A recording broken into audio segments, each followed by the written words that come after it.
Hello, guys. Let's talk Chelsea today. Let's talk Chelsea today. What exactly is wrong with Chelsea? Chelsea has been one of the top teams in this decade. In recent years, they've been one of the top teams not only in England but the entire Europe and, of course, in the world. Don't forget, this is a team that won the Champions League 2 years ago, beating Manchester City to the Champions League, still leaving City with that elusive and exclusive Champions League chase. And so, what is wrong with them 2 years down the line? What is going on? Everything is going helter skelter for them. It look as if they are not having direction. It looks as if they are struggling with identity. It looks as if there's no stability in the team. It looks as if the fans are losing confidence.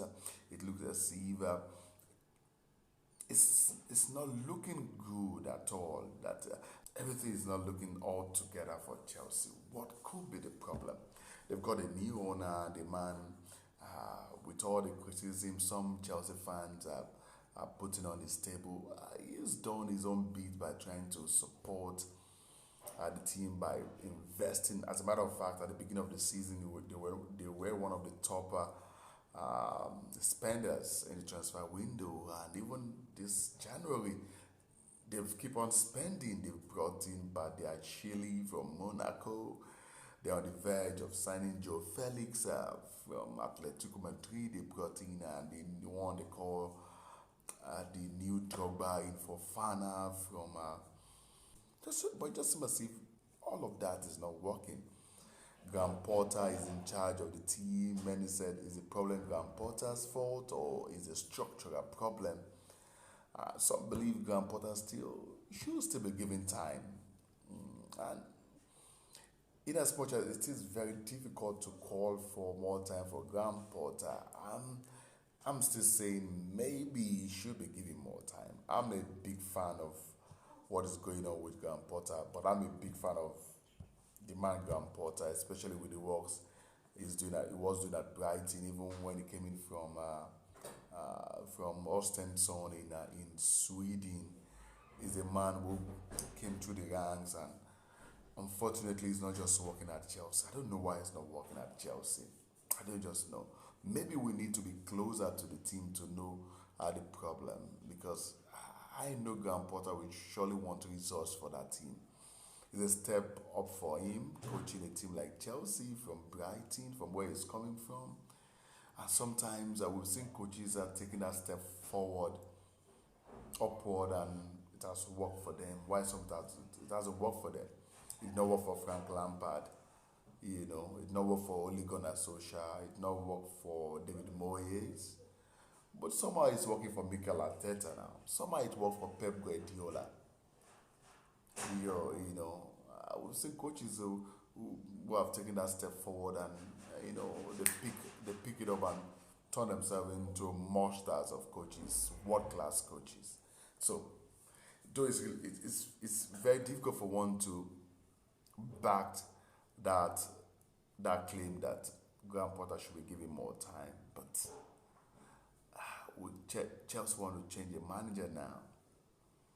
In fact, some have said the problem with the team is they don't have good supporting strikers that should be feeding the point man with assist for him to convert them into goals. While some are saying Chelsea are recruiting in areas where they don't need to, spending, recruiting, signing replica players, similar players, and the problems they persist. I'm one of those that strongly believe they're surely lacking a playmaker. They are lacking a playmaker, players in the likes of Sex Fabregas, those kind of players that can split defenses, that can put passes through a needle, those kind of players. I think that's what they should be investing on. I don't even see a reason why they should be going for a Joao Felix. But again, it's not my call. They know why they're going for him. But if you ask me, a playmaker is what they need. The likes of Kovacic, Jorginho, they are not playmakers. In fact, some are saying it's because they've lost Kante to long-term injuries why they are having this problem. I don't think so. If Kante is in that team, they'll still have this problem. Maybe it might not be as much as what it is now, because of his work rate, but he's not a playmaker. They need someone who can, a Bruno Fernandes kind of player in that team, a KDB kind of player in that team, an Odegaard kind of player in that team. You understand? So where do you think the problem is for Chelsea?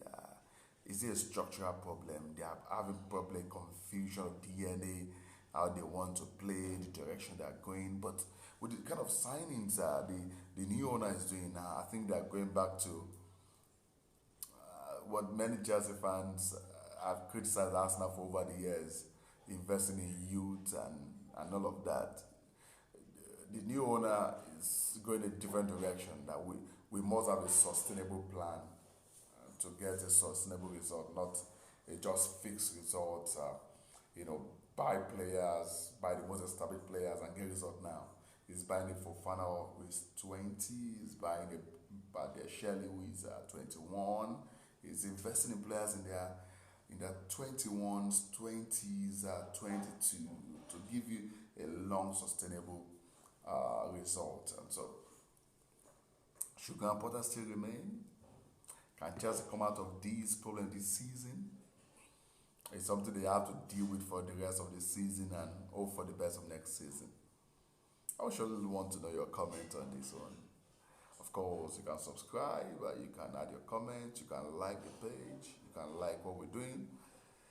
It's very exciting, but I surely want to read your comments on this one. What is the way forward for Chelsea? Should Chelsea fans be patient like what Arsenal have been for many years before they start seeing resemblance of results this season? What is the way forward, guys? Mob Sport, Michael Obasi.